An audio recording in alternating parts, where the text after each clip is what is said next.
Hello mga kabibig! Welcome back sa ating bagong YouTube channel. Ito ang pinakamaingay na YouTuber sa lahat ng YouTube.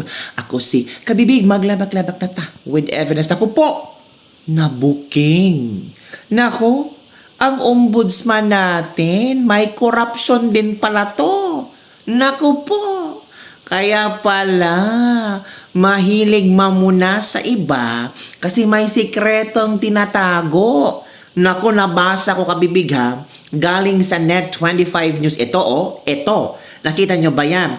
Remulla humingi umano ng malaking confidential funds mula kay Zaldico. Naku po. Ay, anong nangyari? Kaya pala iniipit nila si BP Sara. Maliit lang ang confidential funds ni BP Sara pero ginamit naman sa tama. O nakita nyo sa impeachment. 'Di ba? Nakita nyo kung paano ginamit ni BP Sara ang kanyang confidential funds. Pero itong mga taong ito, si Boyeng, humingi umano ng malaking confidential funds. Para saan, Boyeng? Ay dapat i-audit yan. Dapat may resibo yan. Dapat alamin kung sino ang nabigyan ng confidential funds. Hindi na yan confidential funds. Hindi na yan confidential funds. Kasi kay BP Sara nga, inugkat nyo. May mga pangalan doon, inugkat yung lahat. Hindi na yan pwede. Ugkatin niyang lahat ng confidential funds para patas ang laban. Pero, shock lang ako kapibig. Si Boyeng Remulla. Ay, nako. Si Boyeng Remulla humingi umano kay Zaldico. Ang tanong, napagbigyan ba ni Zaldico? Gaano ba kalaki? Milyones? Bilyones ba? O trilyones? Nako. Eto kabibig ha, inakusahan ng isang mambabatas si Ombudsman Jesus Crispin Remulla na humingi umano ng karagdagan, ito na, 1.15 bilyones ang hiningi umano ni Remulla, ni Boyeng Remulla na confidential at intelligence funds mula kay dating House Appropriation Chairman Zaldico noong kalihim pa siya ng Department of Justice. Nako, Boyeng, nung nakaupo ka pang secretary ng Department of Justice at nung nandito pa si Zaldico at si Zaldico pa ang chairman ng House Appropriations, humingi ka at ang departamento mo ng 1.15 billion. Awaha! Kumpara nyo, kay BP Sara, 125 million. Ang iingay nyo, kyaw-kyaw kayo ng kyaw-kyaw. Inday lustay, magnanakaw yon si Sara. I-impeach na yan si Sara. Sobra ang pamilyang Duterte, mga magnanakaw yan. Nakakahiya everyday. Yan ang maririnig natin na sigaw ng mga BBM supporters, na mga kakampings, na mga dilawan, tapos nandidiri sila kay BP Sara kasi magnanakaw daw. Pero ngayon, tingnan nyo, ano ang reaction ng mga dilawan? Shh! Quiet kayo. O wala man lang reaction ang mga Marcos loyalistas, mga bangagers, pati mga kakamping. Wala. Magkano? 1.15 billion. Kabilang umano ito sa 1.5 billion kabuang confidential at intelligent funds ng DOJ para sa 2025. At kung saan 350 million ang confidential funds. Grabe. Ala ko, grabe naman yung pera. Kunesyon din si Remulla ng maling paggamit ng ganong uri ng pondo at paggamit ng mga alias. Yan na. Wala pang pahayag si Remulla kaugnay sa aligasyon. Yan na. Nako, yun na nga. Akala natin si BP Sara lang ang gumagawa yung mga confidential funds ng mga alias. Si Remulla din pala. May mga mas malaki pa. 350 million. Tapos bilyones ang hinihinging confidential funds sa DOJ. Wala, grabe. O, tingnan nyo. Ang bilis dumating ng karma. Nako, ombudsman nagbe-bend the law only in the Philippines, sabi ni Will Opinia. Sometimes you had to bend the law. Isn't it, Mr. Secretary? Yes, sir. Hala ka.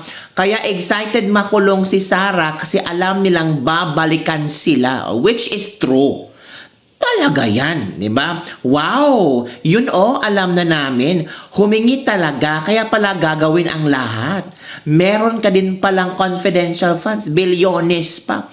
Kaya pala siya ang bend the laws. From James Anthony Castillo, huli si Buyeng Ying. The new system of ombudsman. O, yan kabibig ha. Yan, narinig natin ang iilang komento ng mga netizen natin na, wala ka, si Boyeng Rimulya, na until now hindi pa rin napakulong si Martin Romualdez. At yung sinasabi na hinog na ang kaso para kay Joel Villanueva, meron din palang tinatagong sekreto. Grabe, mas malaki pa sa confidential funds ni VP Sara. Diba? Ang tanong, COA, ina-audit nyo ba? COA, kumusta? Tahimik kayo ha. Pero pag BP Sara, witness kayo. O ngayon, nagsilabasa na ang mga baho. Malapit na kasi ang 2027, 2028. So magsilabasa na talaga ang mga baho niyan.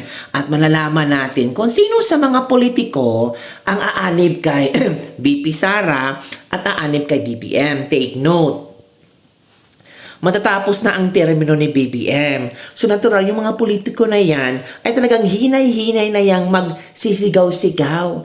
Hinay-hinay na yang pag magpapasabog ng mga sikretong alam nilang hahawak sila kasi kumukuha sila ng simpatiya ng mga tao. At paano makakuha ng simpatiya ng mga tao? Pupunta sila sa mga Duterte kasi alam nila na malakas ang mga Duterte, alam nila na kung doon sila papanig sa mga Duterte, makakaupo ulit sila sa posisyon. Di ba kabibig?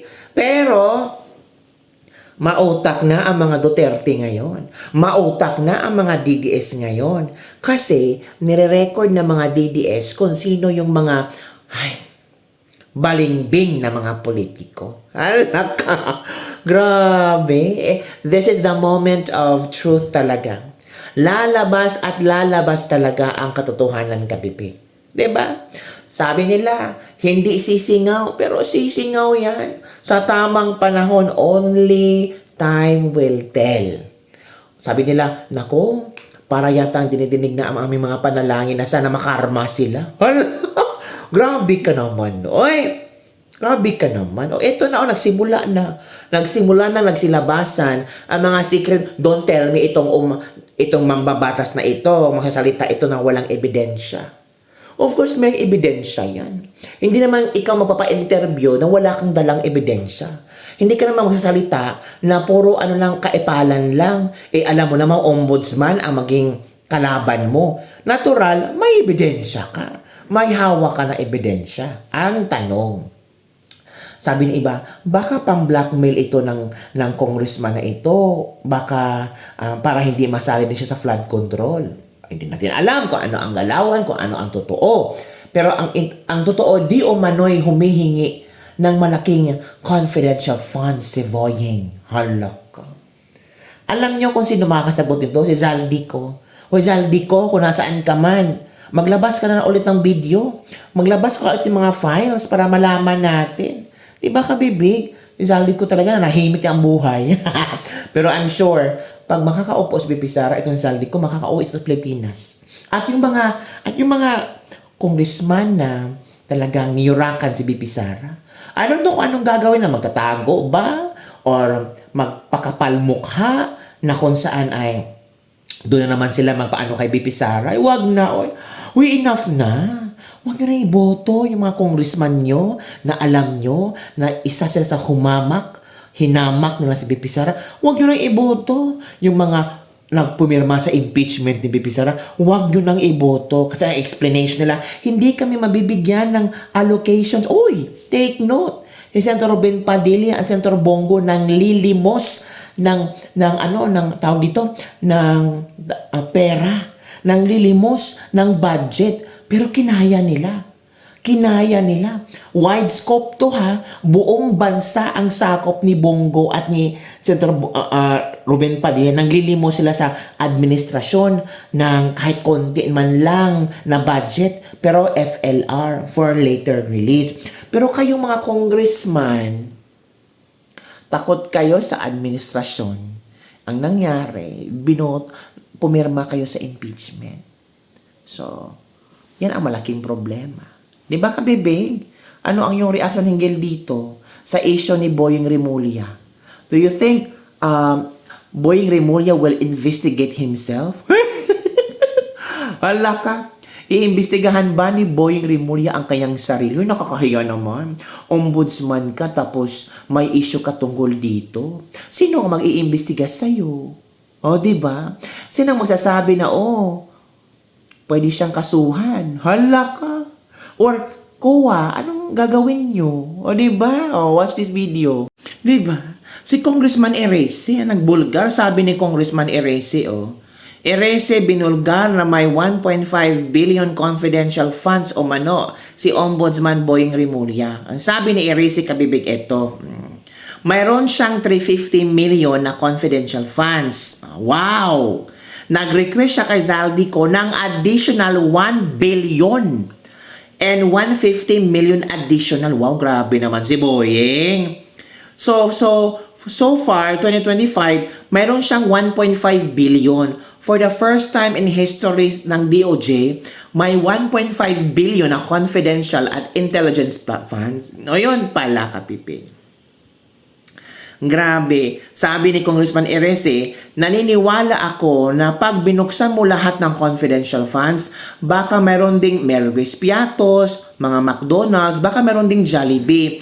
Kasi nga ang concept, kaya madaling nakawin ang yung confidential funds, pwede kang maglagay ng aliases na on claim na pinoprotektahan mo yung identity ng asset. Ayan. Yan na.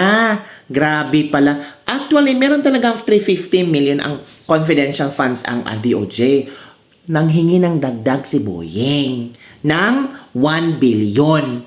Tapos, grabe, additional 150. So, 350 plus 150, 500 million. Plus 1 billion. So, a total of 1.5 billion. Grabe, Boying. Paldo-paldo. Ang tanong, nasaan na ang pera?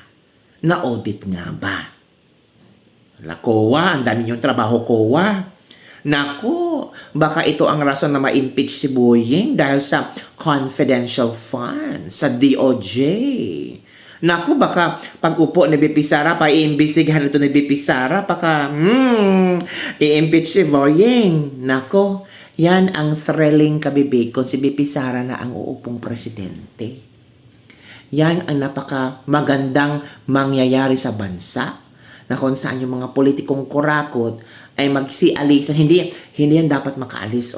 Dapat talaga yung mga kurakot ng politiko makulong, makita nating makulong. O di kaya silya elektrika, death penalty. Kasi pera ng taong bayan yan. Dugo at pawis na nagtatrabaho tayo para ibigay sa bansa yung mga tax natin. Tapos ito, kukunin, nanakawin. Ay, kung gaano tayo kahit naghirap para sa trabaho natin, para magbigay ng tax sa Pilipinas, dapat doble, triple, dapat death penalty talaga. Death penalty. Alangan, may makita natin na ngirig-ngirig sila. Yan nakabibig. Yan ang latest trending news ngayon. Yan ang, si Congressman Erese pa, hindi kayo maniniwala kay Congressman Erese. Maniniwala ako, Congressman Erese. Hindi yan magsasalita kung walang ebidensya. Hindi yan magsabi-sabi kung walang hawak na ebidensya. Excited ako na baka itong si Congressman Levisti may ebidensya dun tungkol laban kay Boying. Nako po. Maghintay-hintay tayo kabibig, baka more pasabog pa ang sasabog later on. Pero salamat kay Congressman Erese, ha? Kasi talagang hindi siya natakot kay Boying. Bakit naman siya matatakot? Kung totoo ang kaya mga sinasabi at may ebidensya siya. Dapat bang matakot? Dapat bang tumahimik na lang tayo? Parang si Congressman Erese hindi takot makulong. Di ba? Kasi yung mga nagsasalita laban sa gobyerno or laban sa mga BFF ni Marcos ay talagang may tanim kaso kabibig. Si Congressman Erese hindi. Hindi siya takot. Diba nakita natin na grabe katapang ni Congressman Erese. Baka this is the right time sa mga politiko dyan na nahimik at merong alam sa mga korupsyon sa bansa natin. Uy, magsalita kayo. Mas ma-appreciate namin yung mga taong alam nila na merong nagawang hindi maganda yung isang politiko at willing silang magsalita, risking their life, risking their position, kasi para sa taong bayan. Inihalal kayo dyan sa iyong posisyon ng taong bayan kasi maniniwala kami na kayo yung gampanan yung trabaho niyo, na maging transparent kayo, na maging totoo kayo sa amin.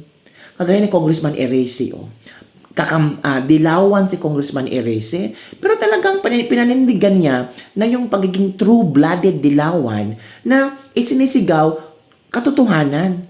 Truth, nothing but the truth. Pero yung mga bagong dilawan ngayon, ay puro na lang kung ano-anong kadramahan at kaipalan gagawin. So yun lang kabibig, ano ang yung komento dito, 'di ba?